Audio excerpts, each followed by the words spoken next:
Shalom Bapak Ibu, Saudara yang kasih Tuhan, sahabat RPKM yang setia, dan seluruh pendengar di YouTube dan juga Facebook. Apa kabar? Saya percaya semua kita dalam penyertaan Tuhan dan senantiasa diberkati oleh Bapa, Anak, dan Roh Kudus. Puji Tuhan, saya Pendeta Adon Pasti Mutar kembali mengajak Bapak Ibu, Saudara kasih Tuhan, untuk melanjutkan pembelajaran kita tentang Allah Tritunggal. Allah Tritunggal. Saya sudah sama menyampaikan 4 session dan kita akan melanjutkan untuk session berikutnya. Saya percaya session sebelumnya sudah memberkati kita sekalian. Karena itu terus kita belajar bersama, saling melengkapi akan kebenaran firman Tuhan, rahasia kebenaran akan firman Tuhan yang diungkapkan Alkitab itu sendiri. Kita belum mengerti hanya karena pimpinan kuasa dari Roh Kudus dan iman kita, percaya kita kepada Tuhan. Namun sebelumnya kita berdoa. Bapa di surga, kami kembali rindu belajar akan kebenaran firman-Mu, terutama kerahasiaan akan keberadaan Allah di dalam Allah Tritunggal, Bapa, Anak, dan Roh Kudus. Karena itu Tuhan tolong kami mengerti. Hanya dengan iman dan pengertian dari Tuhan kami bisa mampu memahaminya, akan membuat iman kami semakin bertumbuh dan mengasihi Tuhan lebih dari apapun. Tuntun kami ya Tuhan, di dalam nama Yesus berdoa. Haleluya. Amin. Bapak Ibu, Saudara yang kasih Tuhan, sahabat RPKM dan pendengar YouTube yang dikasih Tuhan, lanjutan materi tentang Allah Tritunggal, yaitu pengertian pribadi dalam Tritunggal. Untuk kita bisa memahami bahwa Allah Tritunggal itu memang nyata dan semua sudah adalah fakta Alkitab, yaitu adanya Bapa sebagai pribadi, Anak juga sebagai pribadi, Roh Kudus juga sebagai pribadi, dan 3 pribadi ini adalah Tuhan.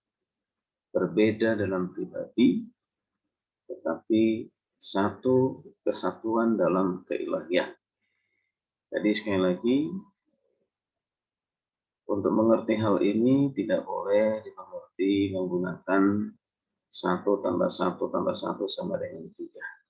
Sebab orang Kristen menolak kepercayaan penyembahan kepada Allah 3 atau 3 Allah, atau disebut dengan politeisme. Tidak, ya, kita menolak hal itu. Jadi rahasia kebenaran ini hanya dimengerti mereka yang sudah percaya kepada Kristus, beriman kepada Kristus, sudah dikaruniakan iman, maka dikaruniakan keselamatan. Puji Tuhan.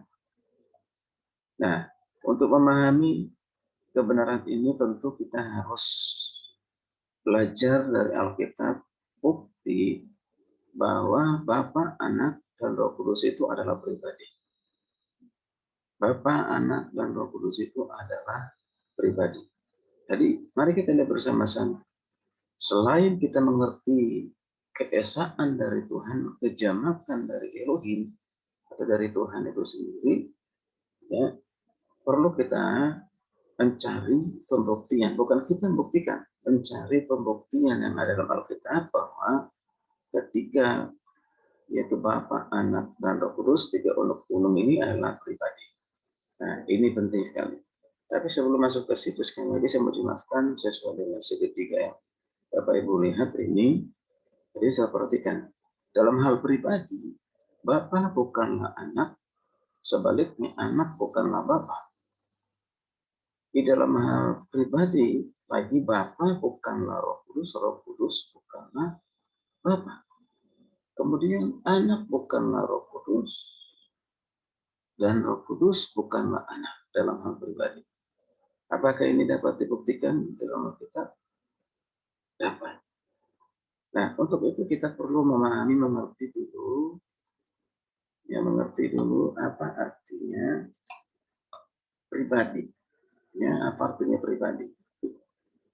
Pengertian secara umum, pribadi adalah manusia sebagai perseorangan atau keadaan manusia secara perseorangan dan keseluruhan sifat-sifat yang merupakan watak atau orang yang disebut dengan ya purdaminta.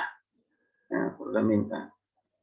Nah, kemudian pribadi adalah manusia sebagai perseorangan atau keadaan manusia sebagai individu meliputi dari keseluruhan dari sifat-sifatnya yang merupakan wataknya. Ini menurut Dahlan Yakub. Lalu yang kedua, pengertian pribadi secara umum didefinisikan, ya, perhatikan ini, menjelaskan pengertian tentang pribadi secara antropologis, bukan teologis. Nah, jadi masuknya kedua definisi yang sudah dijelaskan tadi, yaitu menjelaskan pengertian tentang pribadi secara antropologis, bukan teologis. Jadi penekanan kepada manusia saja atau menuju kepada manusia saja. Nah, kemudian kita perhatikan pengertian umum. Menurut Alkitab, pribadi tidak identik dengan tubuh jasmani. Sekali lagi, pribadi tidak identik dengan tubuh jasmani atau terbatas kepada manusia. Jadi jangan kita berpikir bahwa pribadi itu hanya yang berbentuk fisik. Dalam hal ini manusia. Memang dalam pengertian psikolog melihat mungkin pribadi itu adalah yang berbentuk jasmani ataupun yang bisa dilihat, yaitu terutama tubuh manusia. Tentu secara teologis tidak. Jadi pribadi itu bukan hanya manusia yang memiliki tubuh fisik. Malaikat, roh jahat sampai seperti manusia adalah pribadi. Ya, pribadi. Nah, mari kita perhatikan pengertian pribadi dalam konteks tertentu. Apa pengertian pribadi dalam konteks tertentu? Pribadi cenderung dihubungkan dengan istilah bahasa Inggris yaitu person ataupun dalam kata sifat personal. Artinya oknum atau pribadi. Jadi oknum atau pribadi.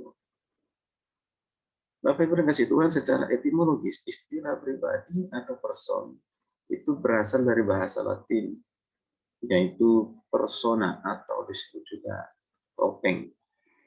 Dalam pribadi terdapat ego atau diri yang menjadi pusat dari emosi dan juga pengertian dan tindakan. Jadi ada perasaan, ada pengertian ataupun intelek, pikiran dan juga tindakan. Nah, pribadi memiliki kesamaan atau mengacu kepada apa yang dimaksud dengan gambar Allah yang terdapat dalam diri atau jiwa manusia, itu Kejadian 1 ayat 26. Dapat disimpulkan bahwa pribadi merupakan penampakan dari jiwa yang memiliki 3 aspek secara psikologis, yaitu akal yang disebut dengan pengertian, perasaan, emosi, dan tindakan itu perbuatan. Ya, jadi ketiga aspek tersebut tidak hanya ada pada manusia, tetapi juga dimiliki makhluk tanpa fisik seperti tadi katakan ada malaikat, roh jahat, ataupun setan. Nah, seorang kasih Tuhan pribadi adalah diri atau jiwa dari makhluk ciptaan dan juga diri sang pencipta sebagai Allah Tritunggal, yaitu Bapa, Anak, dan Roh Kudus. Jadi Bapa dan Anak adalah Roh Kudus, adalah pribadi. Bapa, Anak, dan Roh Kudus itu adalah pribadi. Saudara kesempatan ketiga pribadi Tuhan masing-masing memiliki ketiga aspek yang tadi saya sampaikan, itu memiliki akal, perasaan, dan kehendak. Mari kita perhatikan. Yang pertama, ya ini banyak ayat Alkitab yang membuktikan ya, Bapa, Anak, dan Roh Kudus. Tapi di sini saya buat satu ayat saja sebagai referensi. Nah, nanti silakan dibaca ya, silakan dibaca. Ya, yang pertama berhubungan dengan akal. Akal dimiliki oleh Bapa, dimiliki juga oleh Anak, dan juga dimiliki oleh Roh Kudus. Nanti silakan dibuka referensi Alkitabnya sudah ada ya. Kemudian yang kedua berhubungan dengan perasaan. Ya, perasaan dimiliki oleh Bapa, dimiliki oleh Anak, dan juga dimiliki oleh Roh Kudus. Ya. Yang ketiga, itu berhubungan dengan kehendak. Kehendak pun dimiliki oleh Bapa, dimiliki oleh Anak, dimiliki oleh Roh Kudus. Ya. Jadi itu fakta Alkitab telah membuktikan bahwa Tuhan itu adalah pribadi dan bukan hanya memiliki satu pribadi, melainkan tiga pribadi yang masing-masing berbeda antara satu dengan yang lainnya. Masing-masing pribadi Tuhan tidak saling bertentangan satu sama lain dalam hal akal, dalam hal perasaan maupun dalam hal kehendak. Nah, tidak pernah bertentangan. Kebenaran tentang kepribadian Allah Tritunggal, mari kita perhatikan itu diperkuat oleh tiga alasan Alkitabiah. Oleh tiga alasan Alkitabiah. Yang pertama disebut dengan pronomina atau kata ganti yang digunakan untuk ketiga pribadi ialah itu aku, engkau, dia, kita, dan kami. Ya, kita dan kami untuk bentuk jamak. Nah, silakan nanti dibaca Yohanes 19 ayat 7, Yohanes 14 ayat 23, dan juga Yohanes 17 ayat 21. Itu kata ganti. Nah, jadi kalau ada aku, engkau, dia, kita, kami, ini berarti menunjukkan pribadi. Dan ini digunakan, ya, kata ganti ini digunakan dalam Alkitab untuk membuktikan, ya, bahwa Bapa Anak itu adalah pribadi. Jadi sebutan aku tunjuk kepada Tuhan engkau, tunjuk kepada Tuhan dia, tunjuk kepada Tuhan kita, kami. Nah, itu kata-kata ganti itu kita temukan banyak di dalam Alkitab.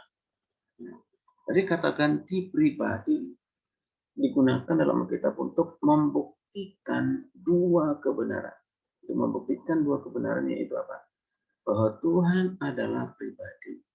Dan pribadi Allah tersebut lebih dari satu. Ya. Jika Tuhan bukan pribadi, maka tentu sejumlah kata ganti pribadi tidak ditemukan dalam Alkitab. Yaitu aku, dia, engkau, kita, kami. Buat apa dibuat dalam Alkitab? Kalau itu tidak menunjukkan pribadi. Jadi kata ganti aku, engkau, dan dia, atau kita, dan kami, itu hanya relevan dipakai untuk apa? Menyatakan gagasan pribadi. Saudara kasih Tuhan semakin jelas ya. Demikian juga jika Allah hanya memiliki satu pribadi, maka kata ganti pribadi jamak, yaitu kita dan kami tidak pernah ada ditemukan dalam Alkitab. Kecuali hanya kata ganti tunggal. Misalnya, ya, aku, engkau, dan dia. Itu tunggal. Nah, tunggal. Kalau Bapak itu dengan Yesus, dengan Roh Kudus, pribadi yang sama, tidak perlu kata aku, engkau, dan dia. Misalnya dalam hal Bapa mengutus anak, ya, karena begitu besar kasih Allah akan dunia ini sehingga Ia telah, ya, menguruniakan anaknya yang tunggal dan mengaruniakan. Begitu besar kasih Allah itu Bapa.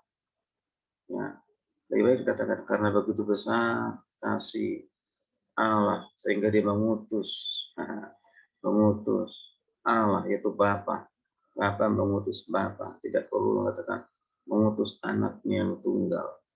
Berarti ya, ataupun Yesus mengatakan Ya, aku akan pergi ke sana, ke sorga menyediakan tempat bagimu, dan aku akan mengutus Roh Kudus. Ya, mengutus Roh Kudus. Kalau Anak dan Roh Kudus adalah sama, ya sama dalam pribadi, tentu Yesus tidak perlu mengatakan aku akan mengutus Roh kebenaran atau Roh Kudus. Ya, aku akan datang kembali.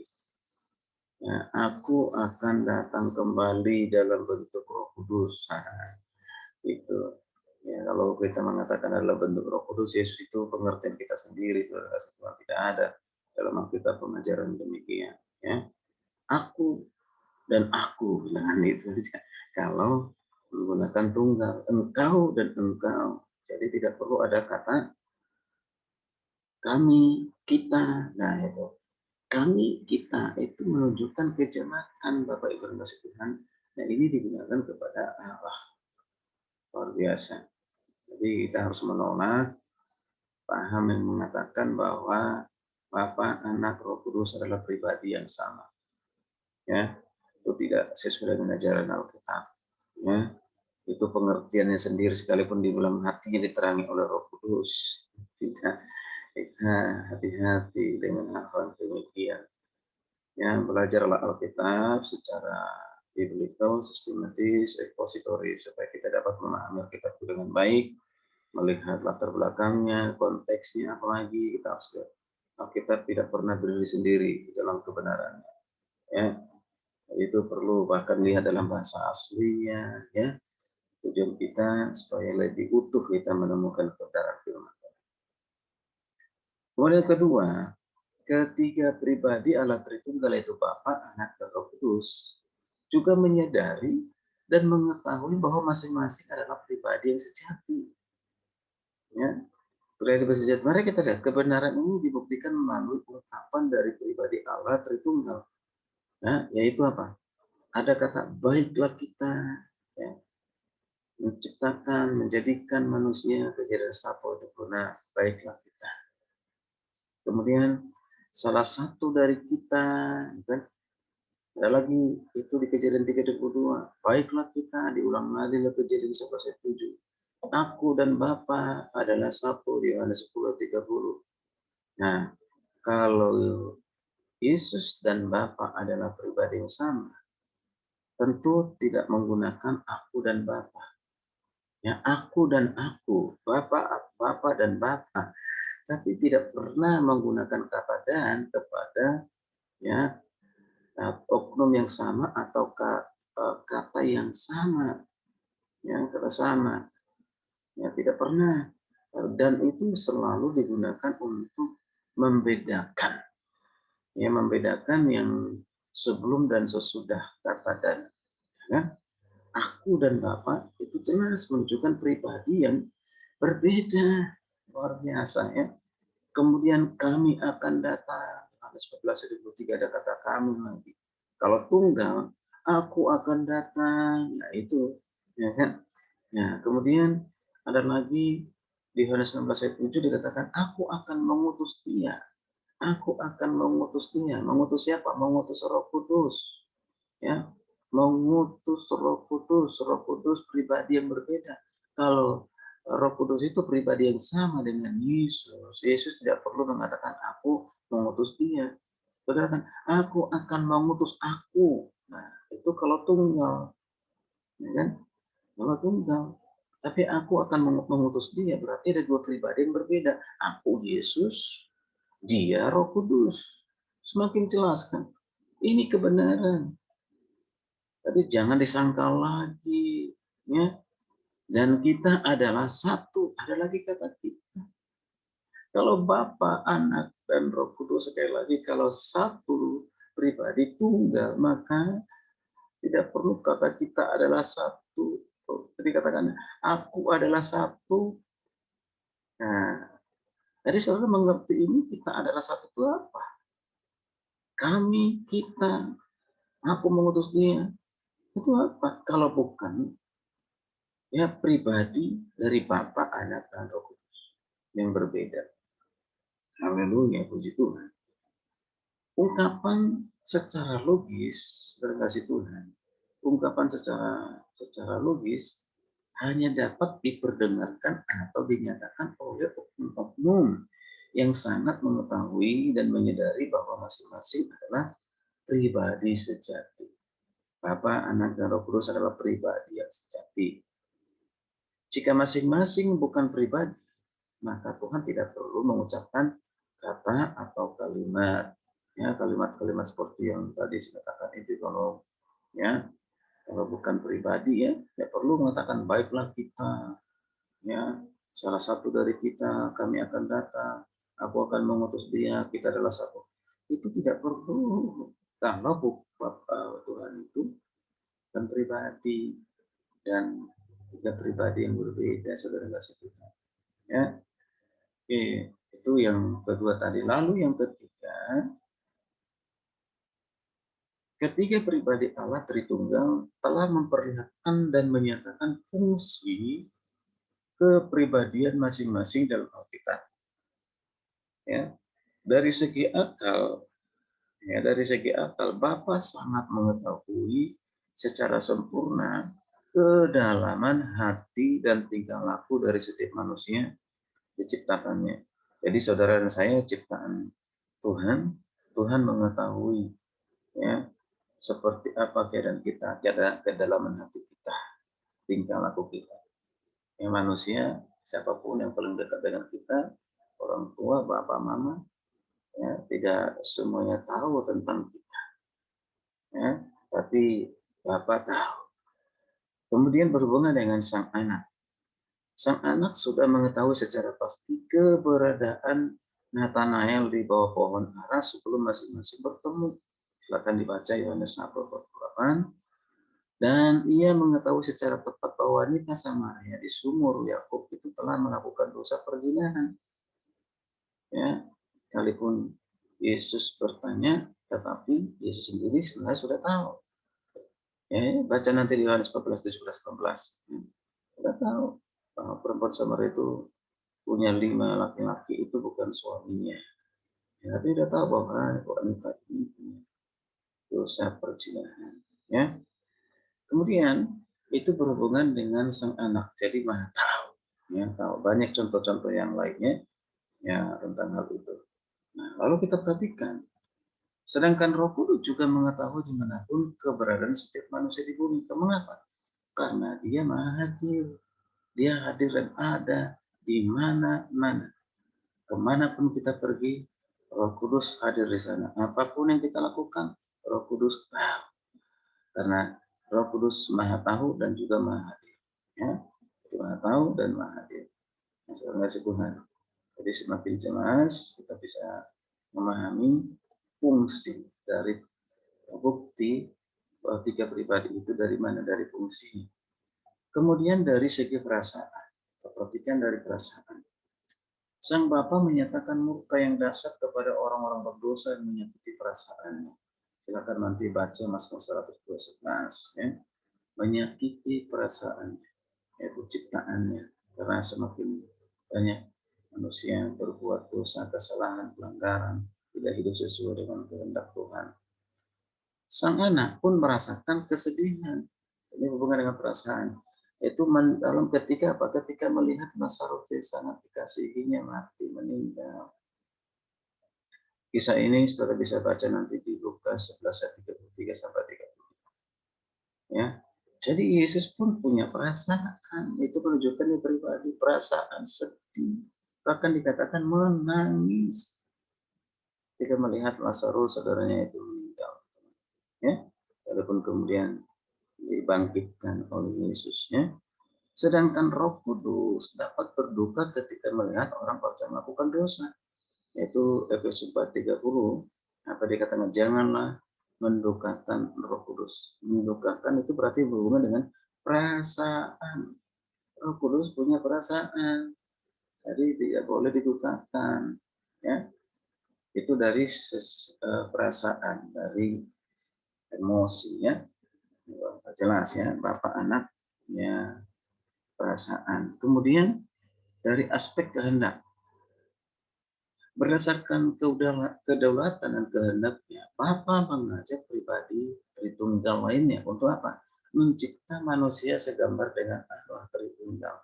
Kejadian 1:12, marilah kita menjadikan manusia, marilah kita menciptakan manusia, marilah kita menciptakan segambar yang serupa dan segambar dengan kita. Ya kan, itu ajakan berarti kehendak. Ya, itu dari aspek kehendak. Ya, Bapa pribadi yang pertama mengajak pribadi kedua dan ketiga. Untuk hal ini nanti bisa dijelaskan ya di topik berikutnya ya. Oke, itu ajakan itu ya. Yesus pun bertindak sesuai dengan kehendaknya untuk pergi memberitakan kebenaran firman Tuhan kepada roh manusia yang mati di zaman dari Nuh di hadis. Silakan baca nanti 1 Petrus 3:19. Ini adalah salah satu banyak ayat yang lainnya di mana Yesus lalu bertindak ya, atas kehendaknya untuk melakukan sesuatu. Berarti ada kehendak. Ya.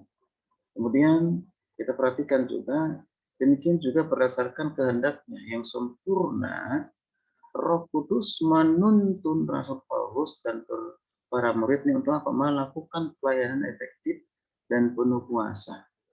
Ya, yaitu Kisah 19 ayat 6. Itu ada di sana kita baca, yaitu Roh Kudus menuntun Rasul Paulus dan muridnya untuk melakukan pelayanan. Berarti ini adalah berhubungan dengan kehendak. Ya. Nah, itu yang pertama menunjukkan bahwa Bapa, Anak, dan Roh Kudus itu adalah pribadi Bapak, Ibu, saudara kasih Tuhan. Baik, kiranya ini bermanfaat bagi kita, semakin membuat iman kita bertumbuh, semakin teguh, jangan pernah ragu tentang ya ketrinitasan Tuhan. Ya, Bapa, Anak, dan Roh Kudus itu fakta Alkitab. Puji Tuhan, kita akan melanjutkan di sesi berikutnya, yaitu bukti-bukti Alkitab, ya, perbedaan dalam pribadi Allah, ya, perbedaan dari pribadi Allah. Silakan mengikutinya dan silakan Bapak Ibu bagikan kepada orang lain jika menjadi berkat, di like, dan jika berkenan silakan mohon di subscribe. Terima kasih. Tuhan Yesus memberkati kita sekalian. Shalom.